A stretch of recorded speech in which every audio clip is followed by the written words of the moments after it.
Capítulo 13. La última parada de un guerrero.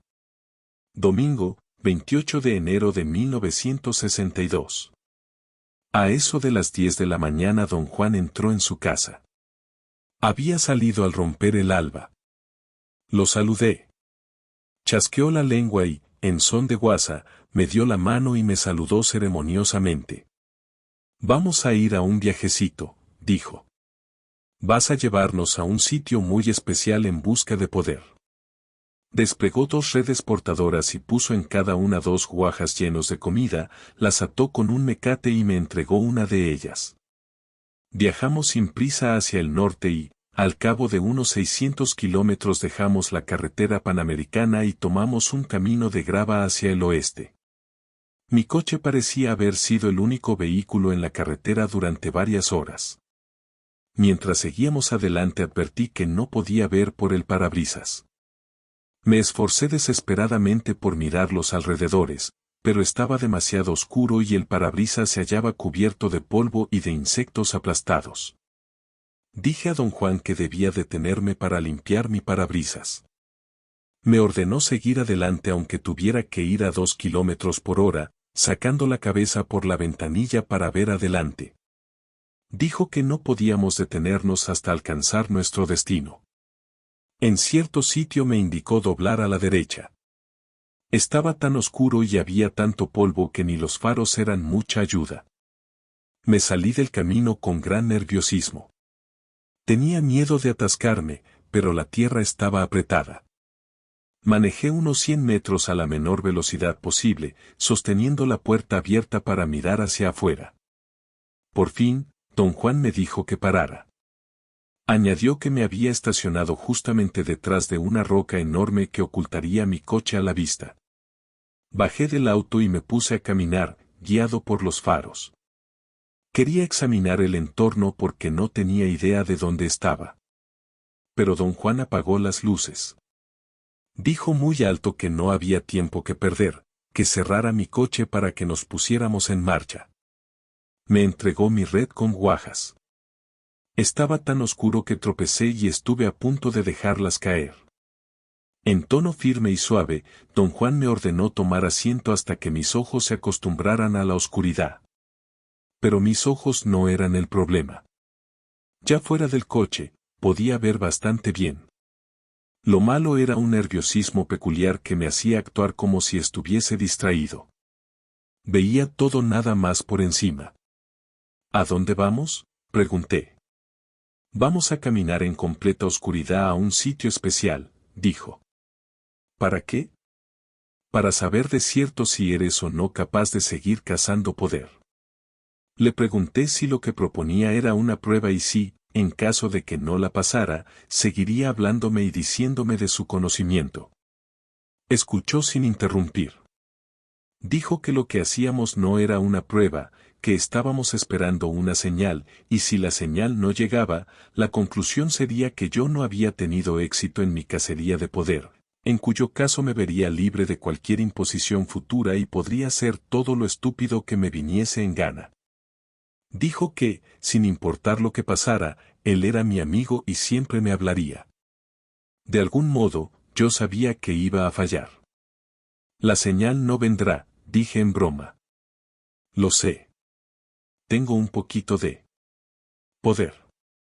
Rió y me dio palmaditas en la espalda. No te apures, repuso. La señal vendrá. Yo lo sé. Tengo más poder que tú. Su propia respuesta le pareció hilarante. Se golpeó los muslos y dio palmadas, carcajeándose. Don Juan me ató a la espalda mi red portadora y dijo que yo debía caminar un paso atrás de él y hollar sus pisadas tanto como pudiera. En un tono muy dramático, susurró. Esta es una caminata de poder, así que todo cuenta. Dijo que, si yo caminaba sobre sus huellas, el poder que él disipaba al andar se me transmitiría. Miré mi reloj, eran las 11 de la noche. Me hizo pararme como un soldado en posición de firmes. Luego, empujó hacia adelante mi pierna izquierda y me hizo quedarme como si acabara de dar un paso al frente. Se alineó delante de mí en la misma postura y luego echó a andar, tras repetir las instrucciones de que yo debía tratar de seguir sus pisadas a la perfección. Dijo en un claro susurro que yo no debía preocuparme por nada más que por pisar sus huellas, no debía mirar al frente ni a los lados, sino el piso donde él caminaba. Se puso en marcha a un paso muy descansado.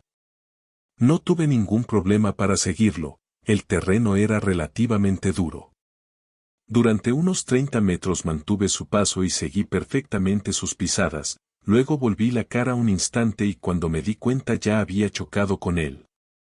Soltó una risita y me aseguró que yo no le había lastimado el tobillo al pisárselo con mis zapatones, pero que si me proponía seguir tonteando uno de nosotros se quedaría lisiado antes del amanecer.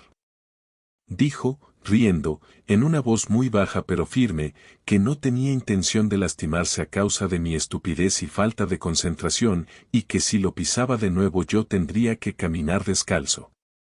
No puedo caminar sin zapatos, dije en voz alta y rasposa.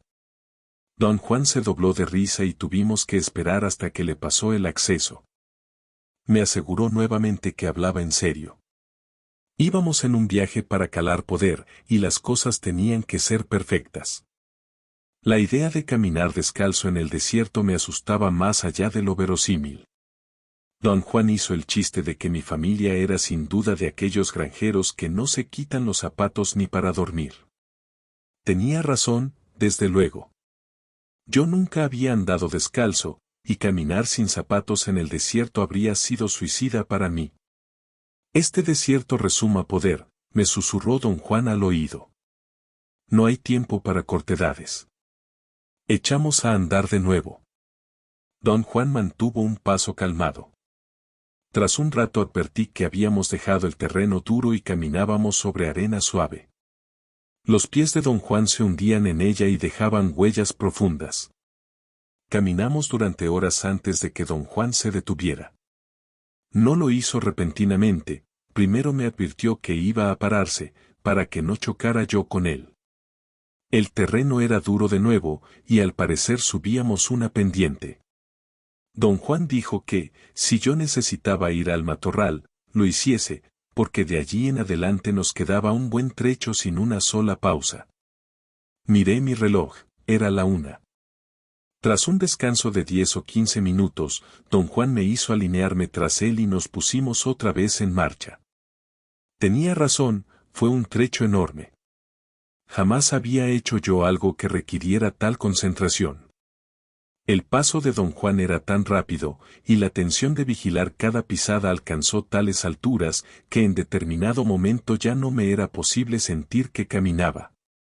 No sentía las piernas ni los pies. Era como si anduviese sobre el aire y alguna fuerza me transportara sin cesar. Mi concentración era ya tan total que no advertí el cambio gradual de luz. De pronto me di cuenta de que podía ver a don Juan frente a mí. Veía sus pies y sus huellas, en vez de medio adivinarlas como había hecho la mayor parte de la noche. En cierto momento, don Juan saltó inesperadamente hacia un lado, y mi inercia me hizo avanzar todavía unos 20 metros. Cuando disminuí la velocidad, mis piernas se debilitaron y empezaron a temblar, hasta que finalmente caí por tierra. Alcé la vista para mirar a don Juan, que me examinaba con toda calma. No parecía fatigado. Yo jadeaba, falto de aire, y estaba empapado de sudor frío. Jalándome del brazo, don Juan me dio la vuelta en mi posición yacente. Dijo que, si quería recuperar fuerzas, me quedara acostado con la cabeza hacia el este. Poco a poco mi cuerpo dolorido se relajó y descansó. Por fin cobré energía suficiente para levantarme. Quise ver mi reloj, pero él me lo impidió poniéndome la mano en la muñeca. Con mucha gentileza me hizo girar para que mirara al este y dijo que no había necesidad de mi condenado reloj, que estábamos en una hora mágica y que íbamos a saber con seguridad si era yo capaz o no de perseguir el poder. Miré en torno. Estábamos en la cima de un cerro alto, muy grande. Quise caminar en dirección de algo que parecía un reborde o una grieta en la roca, pero don Juan dio un salto y me contuvo. Me ordenó imperiosamente permanecer en el sitio donde había caído hasta que el sol saliera detrás de unos negros picos de montaña a corta distancia. Señaló el este y llamó mi atención hacia un pesado banco de nubes sobre el horizonte. Dijo que sería buena señal si el viento se llevaba las nubes a tiempo para que los primeros rayos del sol dieran en mi cuerpo, allí en lo alto del cerro. Me indicó quedarme quieto, de pie, con la pierna derecha al frente, como si estuviera caminando, y no mirar directamente el horizonte, sino mirarlo sin enfocar. Las piernas se me pusieron muy tiesas y las pantorrillas me dolían. Era una postura torturante y los músculos de mis piernas estaban demasiado adoloridos para sostenerme. Soporté lo más que pude. Me hallaba a punto de caer. Las piernas me temblaban fuera de control cuando don Juan puso fin al asunto. Me ayudó a sentarme. El banco de nubes no se había movido y no habíamos visto el sol despuntar en el horizonte. El único comentario de don Juan fue: ni modo. No quise preguntar de inmediato cuáles eran las verdaderas implicaciones de mi fracaso, pero conociendo a don Juan sabía con certeza que él debía seguir el dictado de sus señales. Y esa mañana no había habido señal. Se disipó el dolor de mis pantorrillas y sentí una oleada de bienestar. Me puse a trotar para soltar mis músculos. En voz muy suave, don Juan me dijo que corriera a un cerro adyacente y cortara algunas hojas de un arbusto específico para frotarme las piernas y aliviar el dolor muscular. Desde donde me hallaba, pude ver claramente un gran arbusto, verde vivo. Las hojas parecían muy húmedas. Las había usado antes. Nunca sentí que me hubiesen ayudado, pero don Juan siempre afirmaba que el efecto de las plantas verdaderamente amistosas era tan sutil que casi no se notaba, pero que siempre producían los resultados debidos. Corriendo, bajé el cerro y subí el otro. Al llegar a la cima me di cuenta de que el esfuerzo casi había sido demasiado para mí. Tuve dificultades para recuperar el aliento, y mi estómago se revolvía. Me acuclillé y luego me agazapé un momento hasta sentirme relajado. Luego me incorporé y estiré la mano para cortar las hojas indicadas. Pero no hallé el arbusto. Miré en torno. Estaba seguro de hallarme en el sitio correcto, pero en esa zona del cerro no había nada que se pareciera ni remotamente a esa planta particular. Sin embargo, ese tenía que ser el sitio donde la vi. Cualquier otro quedaría fuera del campo de quienquiera que mirase desde el lugar donde don Juan estaba parado. Abandoné la búsqueda y volví al otro cerro. Don Juan sonrió con benevolencia cuando expliqué mi equivocación. ¿Por qué dices que fue una equivocación?, preguntó. Por lo visto el arbusto no está allí, dije. ¿Pero tú lo viste, o no? Creí verlo. ¿Qué ves ahora en su lugar? Nada. No había absolutamente ninguna vegetación en el lugar donde antes me pareció ver la planta. Intenté atribuir lo que había visto a una distorsión visual, una especie de espejismo. Yo me hallaba realmente exhausto, y a causa de ello pude fácilmente creer que veía algo que esperaba ver allí, pero que no estaba. Don Juan chasqueó suavemente la lengua y se me quedó viendo un breve instante. Yo no veo ninguna equivocación, dijo. La planta está allí arriba de ese cerro. Fue mi turno de reír. Escudriñé cuidadosamente toda el área. No había plantas de esas a la vista y lo que yo había experimentado era, hasta donde mi conocimiento llegaba, una alucinación. Con mucha calma, don Juan empezó a bajar la ladera y me hizo seña de seguirlo. Subimos juntos al otro cerro y nos paramos en el mero sitio donde creí ver el arbusto. Chasqueé la lengua con la absoluta certeza de estar en lo cierto. Don Juan me imitó. Ve al otro lado del cerro, dijo. Allí encontrarás la planta. Hice notar que el otro lado del cerro había estado fuera de mi campo de visión, tal vez hubiera allí una planta, pero eso no significaba nada. Don Juan hizo un movimiento de cabeza para indicar que lo siguiera. Rodeó la cumbre del cerro en vez de atravesarla directamente, y con dramatismo se detuvo junto a un arbusto verde, sin mirarlo. Se volvió y me miró. Fue una mirada peculiarmente penetrante. Ha de haber cientos de esas plantas por aquí, dije. Don Juan, con mucha paciencia, descendió la otra ladera del cerro.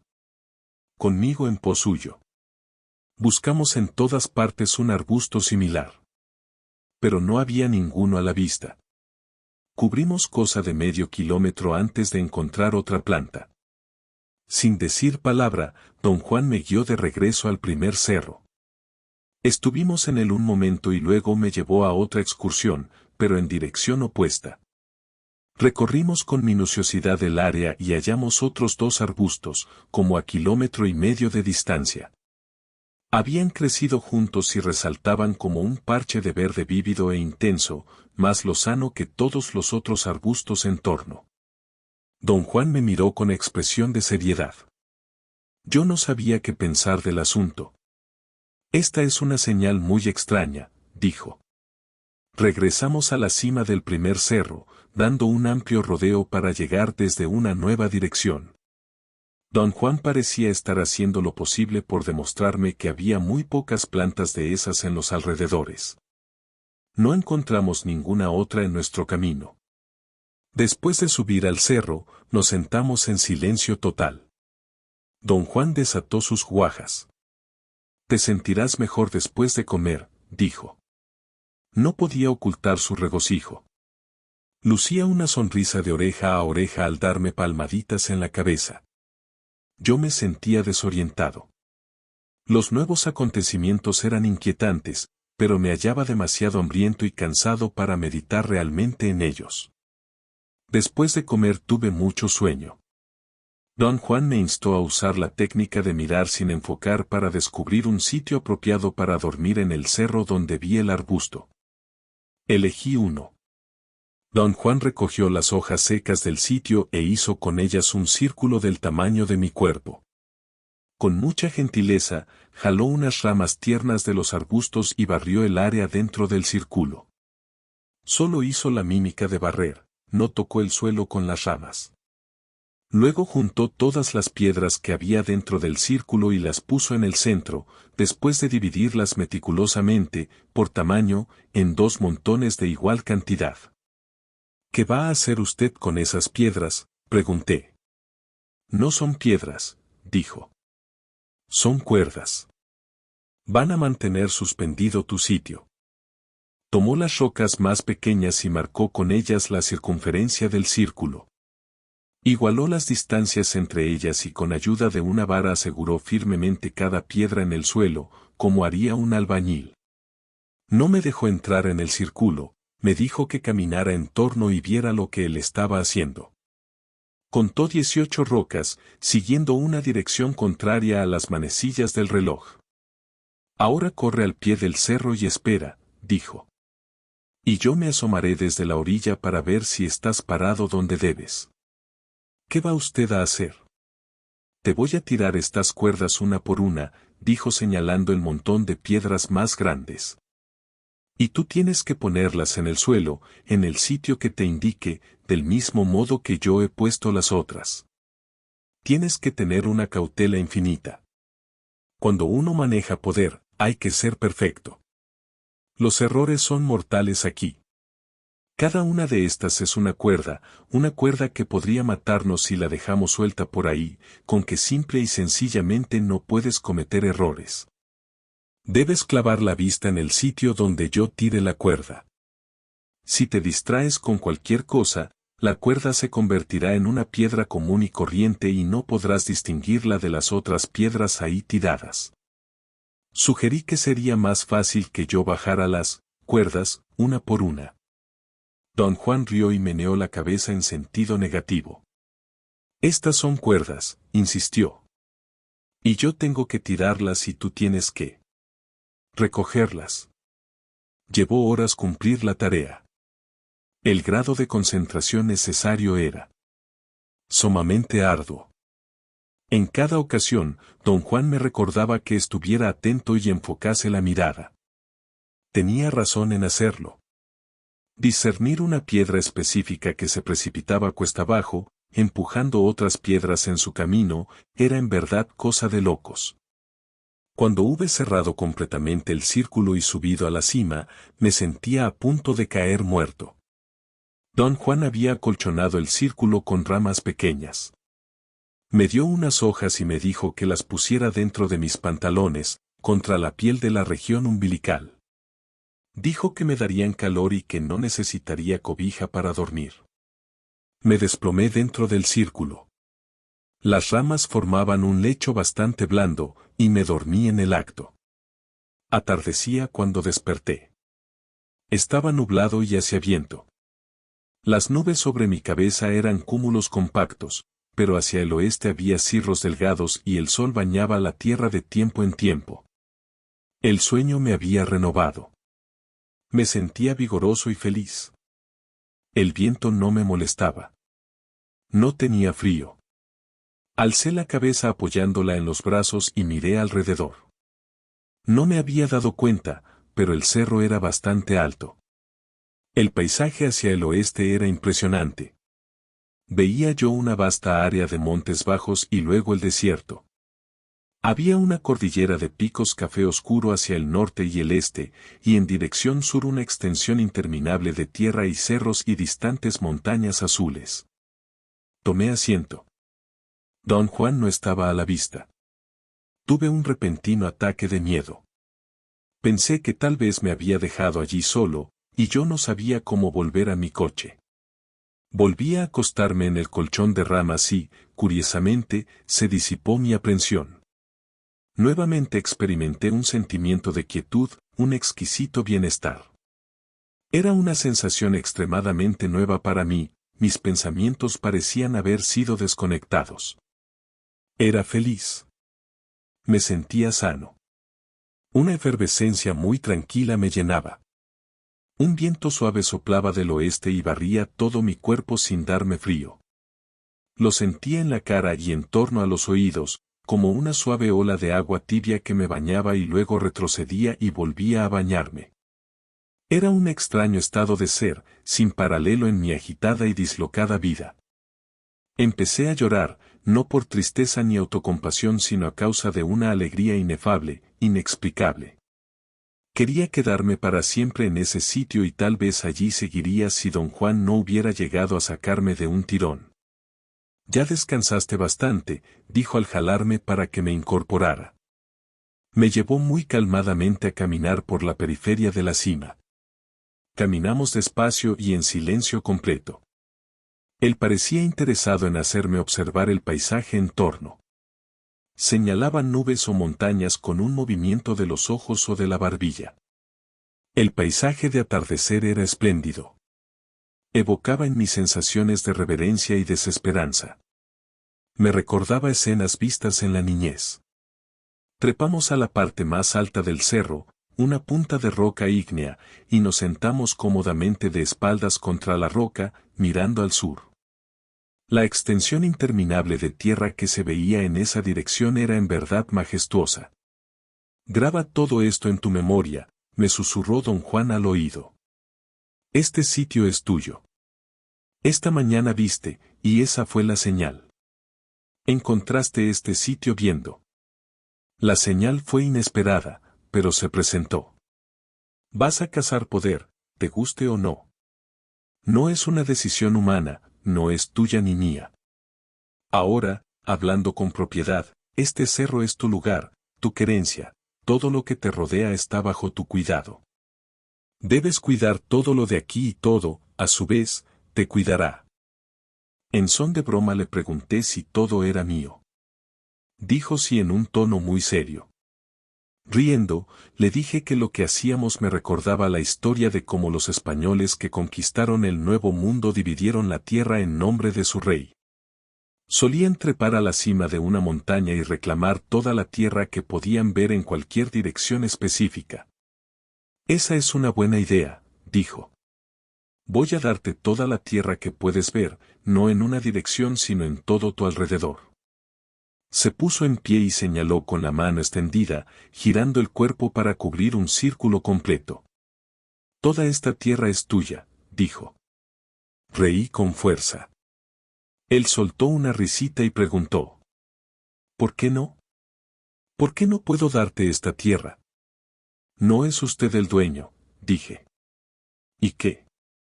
Tampoco los españoles eran los dueños, pero de todos modos la dividían y la regalaban. ¿Con qué por qué no puedes tomar posesión de ella en la misma vena? Lo escudriñé para ver si podía detectar el verdadero estado de ánimo del rostro risueño. Tuvo una explosión de risa y casi se cae de la roca. Toda esta tierra, hasta donde puedes ver, es tuya, prosiguió, aún sonriente. No para usarla sino para recordarla. Pero este cerro es tuyo para que lo uses el resto de tu vida. Te lo doy porque tú mismo lo hallaste. Es tuyo. Acéptalo. Reí, pero don Juan parecía hablar muy en serio. A excepción de su sonrisa chistosa, tenía toda la cara de creer que podía darme aquel cerro. ¿Por qué no?, preguntó como leyendo mis pensamientos. Lo acepto, dije medio en broma. Su sonrisa desapareció. Achicó los ojos para mirarme. Cada piedra y guijarro y planta sobre este cerro, especialmente en la cima, está bajo tu cuidado, dijo. Cada gusano que vive aquí es tu amigo. Puedes usarlos y ellos pueden usarte. Permanecimos en silencio unos minutos. Mis pensamientos eran inusitadamente escasos. Sentía vagamente que este súbito cambio de ánimo anunciaba algo en mí, pero no me hallaba temeroso ni aprensivo. Simplemente ya no quería hablar. De algún modo, las palabras se antojaban inexactas y sus significados difíciles de precisar. Jamás había yo sentido eso con respecto a las palabras, y al darme cuenta de mi ánimo insólito me apresuré a hablar. ¿Pero qué puedo hacer con este cerro, don Juan? Grábate en la memoria cada uno de sus detalles. Este es el sitio al que vendrás en tu soñar. Este es el sitio donde te encontrarás con los poderes, donde algún día se te revelarán secretos. Estás cazando poder y este es tu sitio, el sitio donde juntarás tus recursos. Ahora esto no tiene sentido para ti. Con que deja que sea un sinsentido, por lo pronto. Bajamos de la roca y me llevó a una pequeña depresión, a manera de cuenco, en el lado oeste del cerro. Allí nos sentamos a comer. Sin lugar a dudas había algo indescriptiblemente placentero para mí en lo alto de ese cerro. Comer, como descansar, era una exquisita sensación desconocida. La luz del sol poniente tenía un resplandor intenso, casi cobrizo, y todo alrededor parecía untado de un tinte dorado. Me hallaba entregado por entero a observar el paisaje, ni siquiera deseaba pensar. Don Juan me habló casi en un susurro. Me dijo que observara cada detalle del entorno, por más pequeño y trivial que pareciera. Especialmente los elementos del paisaje que eran más prominentes por el lado del poniente. Me indicó mirar el sol sin enfocarlo, hasta que desapareciera tras el horizonte. Los últimos minutos de luz, inmediatamente antes de que el sol llegara a un palio de nubes bajas o de niebla, fueron magníficos en el sentido total de la expresión. Era como si el sol inflamase la tierra, la encendiera como una hoguera. Tuve en la cara una sensación de rojez. «Párate», gritó don Juan, jalándome.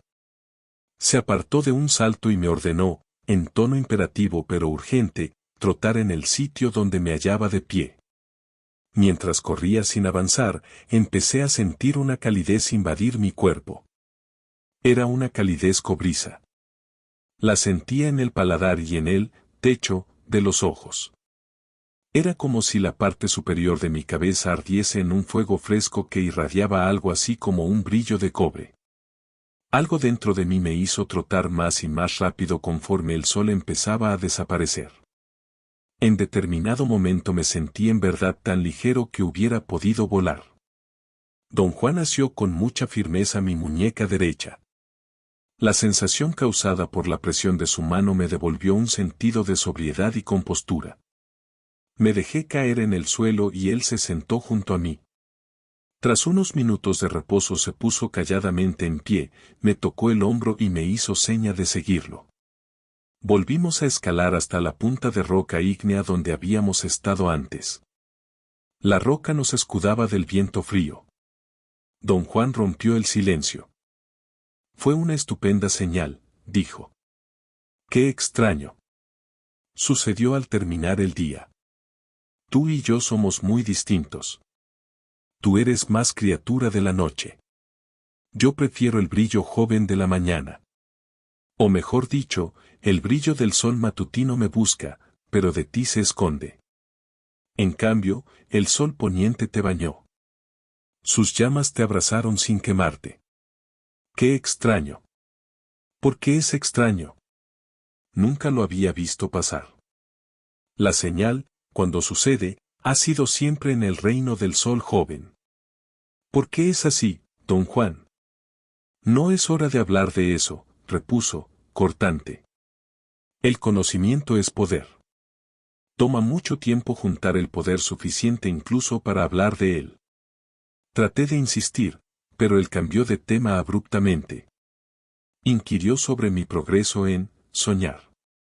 Yo había empezado a soñar en sitios específicos, como la escuela y las casas de algunos amigos. ¿Estabas en esos sitios durante el día o durante la noche?, preguntó. Mis sueños correspondían con la hora del día a la que solía estar en tales sitios, en la escuela durante el día, en casa de mis amigos por la noche. Sugirió que probara yo, soñar, mientras echaba una siesta de día, y ver si podía visualizar el sitio elegido como estaba a la hora en que yo soñaba.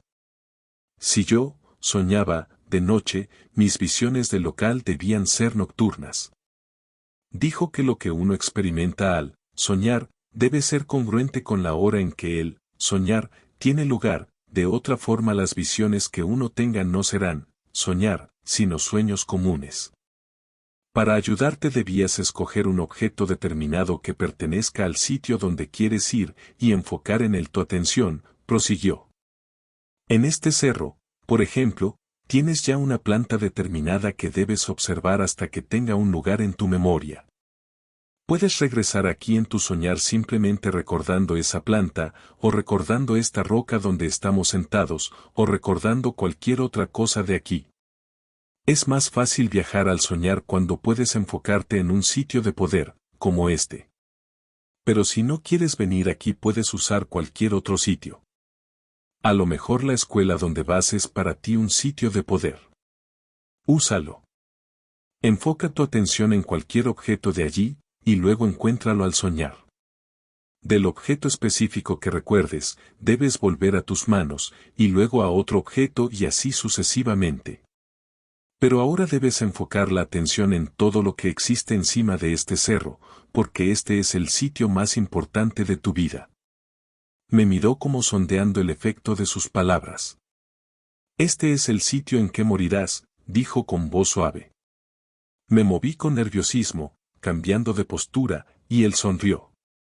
Tendré que venir contigo una y otra vez a este cerro, dijo. Y. Luego tú tendrás que venir solo hasta que estés saturado de él, hasta que el cerro te resume. Sabrás la hora en que estés lleno de él. Este cerro, como es ahora, será entonces el sitio de tu última danza. ¿Qué quiere usted decir con mi última danza, don Juan? Esta es tu última parada, dijo. Morirás aquí, estés donde estés. Cada guerrero tiene un sitio para morir. Un sitio de su predilección, donde eventos poderosos dejaron su huella, un sitio donde ha presenciado maravillas, donde se le han revelado secretos, un sitio donde ha juntado su poder personal. Un guerrero tiene la obligación de regresar a ese sitio de su predilección cada vez que absorbe poder, para guardarlo allí. Va allí caminando o bien soñando. Y por fin, un día que su tiempo en la tierra ha terminado y siente el toque de la muerte en el hombro izquierdo, su espíritu, que siempre está listo, vuela al sitio de su predilección y allí el guerrero baila ante su muerte. Cada guerrero tiene una forma específica, una determinada postura de poder, que desarrolla a lo largo de su vida. Es una especie de danza. Un movimiento que él hace bajo la influencia de su poder personal. Si el guerrero moribundo tiene poder limitado, su danza es corta; si su poder es grandioso, su danza es magnífica.